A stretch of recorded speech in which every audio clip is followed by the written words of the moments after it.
dañuy wax ni Ousmane Sonko actuellement buñ doon xool ki gën a sonn ci Sénégal ki ñuy gën a fitnaal ki ñuy gën a buntu xatal Ousmane Sonko la ki nga xam ne xaj nañ ko droit am yu bari mënatul am noflaay kii ndax lan ay discours am Sénégalais population bi topp nañ ko waaw pare na pour lan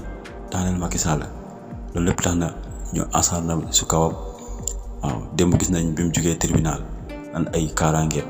buñ ko bàyyi mu dem buñ ko bàyyi woon nit ñi dañ ko gunge ba mu fa mu jëm parce que ñi ànd ak moom ñëpp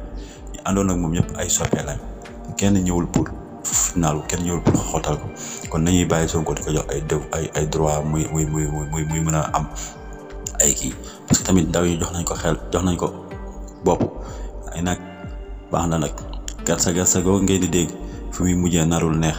kon nag nañuy bàyyi kii citoyen la comme ñett bàyyi ko mu dem yoonam. waaw beneen bi si topp mooy avec moom Mame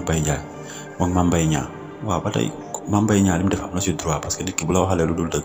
c'est normal mu ngi ne dem si yoon mais soo ko comme moo ko waxal tamit da génnee ay preuve taxaw wax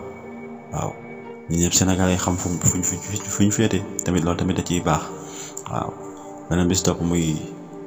jour bu mag bi wér na ñu ngi koy ñaan mu dellusiwaat ak jàmm muy Sadio Mané yàlla may ko bu ñëwee mu def la raw la mu doon def.